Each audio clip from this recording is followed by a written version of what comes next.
Mujer Verdadera 101, Diseño Divino, Semana 2, Recortes y Caracoles, Día 5, El Rey del Castillo.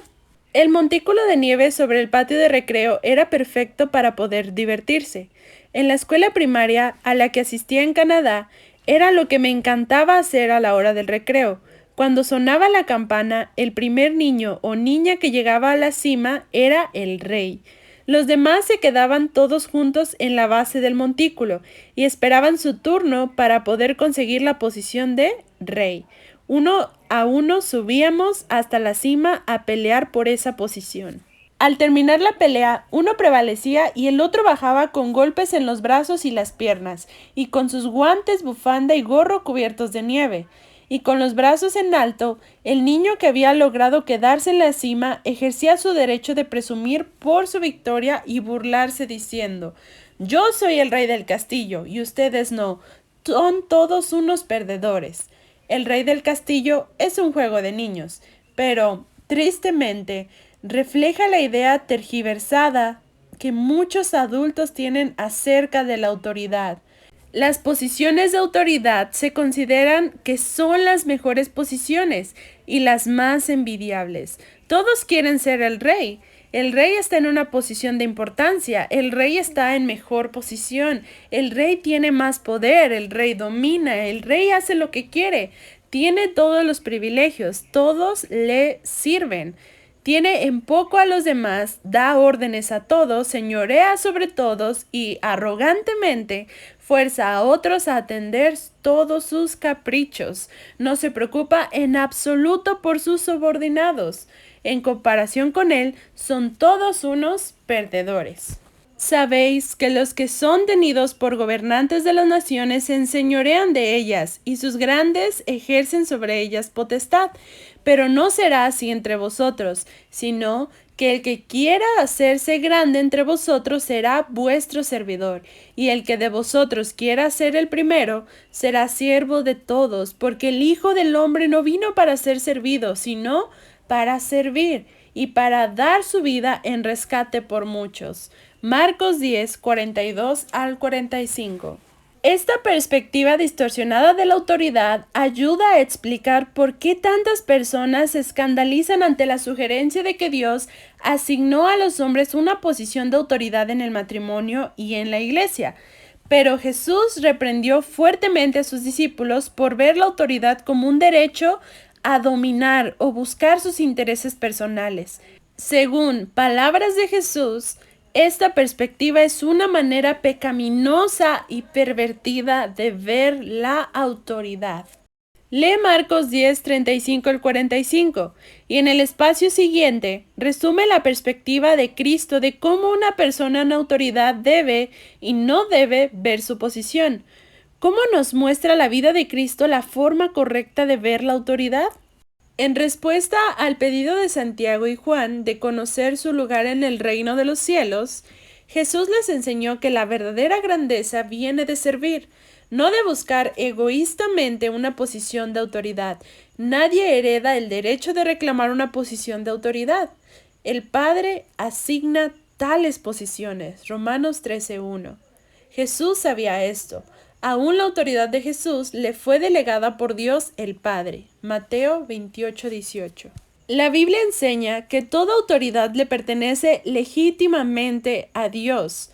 Cualquier autoridad legítima que las personas ejercen es otorgada por Dios y deben dar cuentas a Él por cómo la usan. La autoridad no debe usarse para beneficio personal ni como una demostración de poder, sino para servir obedientemente al Dios que nos asignó la tarea de servir en dicha posición, la misma actitud que el mismo Cristo demostró. Jesús enseñó que la autoridad no es una cuestión de derechos, sino de responsabilidad. No tiene que ver con recibir, sino con dar. No tiene que ver con egoísmo, sino con abnegación. No está enfocada en uno mismo, sino en los demás. No es el derecho de exigir que nos sirvan, sino la responsabilidad de servir a otros. La autoridad es una responsabilidad de mucho peso, que demanda una obediencia radical a aquel de quien proviene toda autoridad, A mayor autoridad, mayor responsabilidad. La Escritura advierte a aquellos que están en dicha posición, que recibirán mayor condenación. Santiago 3:1. Jesús quería que sus discípulos comprendieran que la verdadera grandeza no está determinada por qué tan alto se encuentra una persona en la escala jerárquica. No tiene nada que ver con cuánto poder ejerce una persona.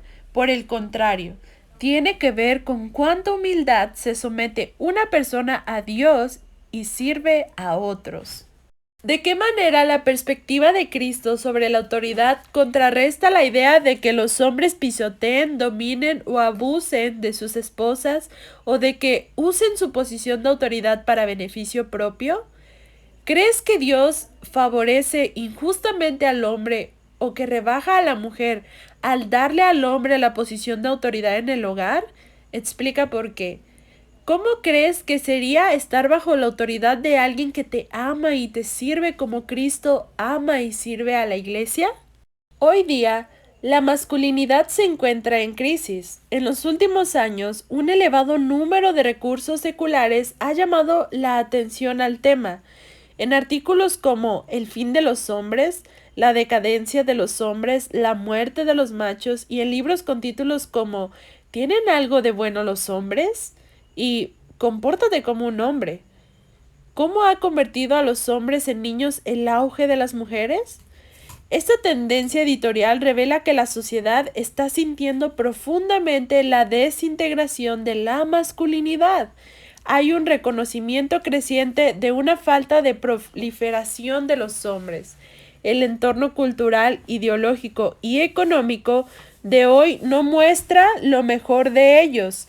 Aún los no cristianos están llamando a los hombres a comportarse como hombres. De acuerdo con la Biblia, la masculinidad y la feminidad son condiciones esenciales, no secundarias, de nuestra personalidad. Tristemente, en el intento de promover la igualdad entre hombres y mujeres, nuestra cultura ha despreciado la importancia excepcional de cómo Dios nos creó.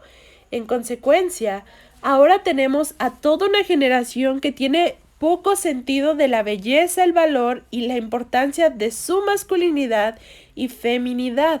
Como dice el pastor John Piper, en la actualidad, la confusión sobre el significado de la personalidad sexual es epidémica. La consecuencia de esta confusión no es una armonía libre y feliz entre personas de libre género que se relacionan sobre la base de capacidades abstractas. Las consecuencias son más divorcios, más homosexualidad, más abuso sexual, más promiscuidad, mayor incomodidad social, más dolor emocional y suicidios, que vienen acompañados de la pérdida de la identidad dada por Dios. Toda esta semana hemos estado estudiando sobre el diseño de Dios para el varón. Dios ha creado al varón con la responsabilidad única de guiar y suplir las necesidades y proteger.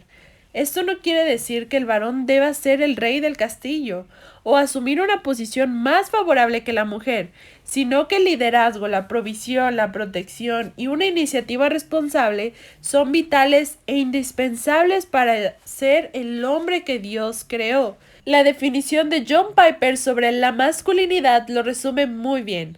El aspecto central de la masculinidad madura es el sentido de una responsabilidad benévola para guiar, proveer y proteger a las mujeres adecuadamente según las diversas relaciones del hombre. En otras palabras, la manera como el hombre se relaciona con su esposa, hermana, hija, colega o amiga podrán variar, pero todas esas relaciones reciben información e influencia de quién es él como hombre.